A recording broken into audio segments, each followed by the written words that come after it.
Hello everyone and welcome to Whisky Wars. Today I'm going to be sharing with you guys my top 5 cask strength whiskies.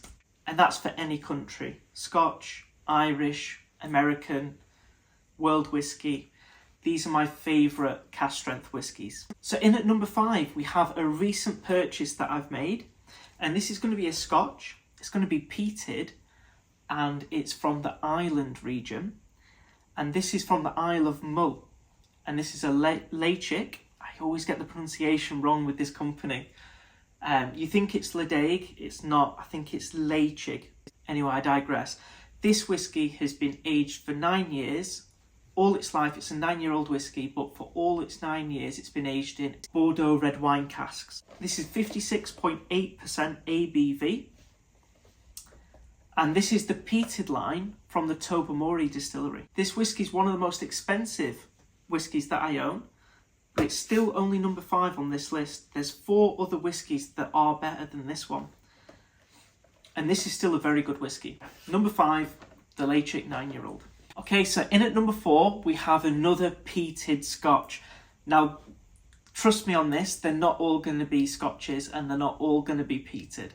It's just happens to be that number 4 and 5 are peated Scotches. This is bottled at a whopping 60.1% ABV, and it's an Islay whiskey, but it is unpeated, so this is an unpeated Scotch. The Bunnahabhain 2023 cask strength edition for the 12-year-old. This was a great whiskey. I really enjoy this whiskey. It does beat out the Leitchick for me. I think it's a really good whiskey, but it's still only number 4 on this list. Now, the big thing that I get on this year's edition of the Bunnahabhain 12 is salted caramelised nuts. If that sounds like your thing, this is a good whiskey. But it's only number 4. Now, at number 3, it's an Islay whiskey. It's cask strength. It's bottled at 57.9% ABV. It's 10 years of age. This is the Laphroaig 10-year cask strength whiskey. Now, the batch I have is batch 13 from January 21. I know a lot of people, they do tend to favour the batch 12 of this series. For me, this was very good whiskey, but not my favourite Laphroaig. But it still earns the number 3 spot on this list. It's a very nice whiskey. Incredibly forest-like, peaty, smoky, earthy, salty. This is an intense whiskey, the most intense so far. Well, that's enough of the Scotches. Number 2, we're actually going to America. For the bourbon lovers out there, this whiskey actually beats these 3 Scotches for me. Now, if you watch my channel at all, you know I primarily review Scotch and Irish whiskies because they are my favourite whiskies. However, there are times when I love bourbon whiskies and rye whiskies. I do want to get into more of them, I have to be honest. That's something that I did set myself as a goal this year. There are a couple that I'm looking at picking up, I have to be honest. But this whiskey, I've had this one for years actually, and I just think it's great. Now, I picked this one up for £32, I think it was, a few years ago. Can't get it for that anymore. With the recent price hikes, this is not available for that. I wish it was. But I just love it. I just absolutely love it. I think it's incredible. This is a Wild Turkey whiskey, and this is the Wild Turkey rare breed. The barrel proof, bottled at 58.4% ABV. I just couldn't believe the price and the quality at the same. To get both so high is really rare, and maybe that's why it's called rare breed. Because it is a rare breed of whiskey. Incredible. Yeah, loved it. Absolutely loved it. And reminds me I need to get back into the bourbon hype. By the way, guys, if you would like me to review more bourbons in the future, please do say so in the comments down below, because I never really know where my audience favours most. Obviously, I think a lot of people love the peated Scotch whiskies that I review. But if you'd like to see some bourbons, do let me know and I'll do some more. But at number 1, it's not an American whiskey, it's not a bourbon, and it's not a Scotch. It is an Irish whiskey. And you've probably guessed what my favourite cask strength whiskey is. And I just think it's incredible. Now, I do have a bone to pick with the distillery for their recent releases in the Iberian series. I recently picked up the Tawny Port, which is more expensive than this whiskey, nowhere near as good. And they've just released a new whiskey called the Quattro Barrils edition, I think it is. And it's number 4 of that series. Again, another price hike. That's now way more expensive than this whiskey. And this whiskey clearly is better. It's number 1 on my list for a reason.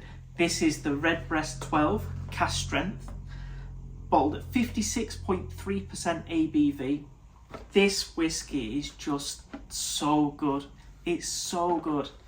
It's so sweet, buttery, luxurious. Oh, amazing, amazing. Bit of toasted oak. Oh, so good, so good. So number 1 is an Irish whiskey, the Redbreast 12 cask strength. If you agreed with my choices or you disagreed with my choices, please do let me know in the comments down below. And what would your favourite cask strength whiskey be? I was going to do my worst 3 cask strength whiskies, but I have to be honest, I've bought quite well in the cask strength department. There is one whiskey that comes to mind. You might already know it if you've watched my videos before, but I can't do another video just on that, slagging it off again. So maybe if I pick up a couple more cask strengths in the future, maybe in the next year or so, I can film that review going through them. So at number 5, we have the Leitchik 9-year-old Bordeaux red wine cask finish. In number 4, we have the Bunnahabhain 2023 12-year-old. In number 3, we have the Lafroy 10-year. Number 2, Wild Turkey Rare Breed. Number 1, my favourite cask strength, the Redbreast 12. Thank you so much for watching this video. If you did like the video, please leave a like down below. But most importantly, if you haven't already, please do click that subscribe button down below. It really helps the channel out. Thank you so much for watching this video, and I hope to see you all for the next Whiskey War. Yeah.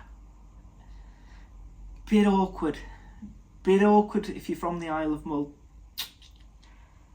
I've just realised I have another cask strength whiskey, which definitely gets into my top 5.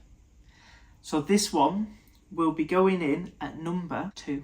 This will be going in at number 2. And so unfortunately, ignore, we'll have it as a bonus whiskey. It's just crept in, it shouldn't have got in. The Leitchik 9-year-old, that's no longer in the top 5. So this means that now at number 1, it's still going to be the Redbreast 12. But at number 2, this whiskey is none other than the Springbank 12-year cask strength. This whiskey was so good, and I've had it hidden away because I drank half of it way too quickly, and there's no way I can afford to buy another bottle. I picked up this whiskey for £47. I think I picked it up for £47 maybe 2 or 3 years ago. Can't get it for that now. Can't. Just, you'll pay £500 I think for this whiskey now. It's obscene the prices that these have gone, so I know I'll never have another Springbank again. But let me tell you how good this whiskey is. This is so nice. It's so sweet. It's just full of rich red sherried fruits. But it's got this burnt matchstick, this lovely layer of peat on there, and smoke, incensey, but fruity, jammy as well. Oily. Oh, it is so good.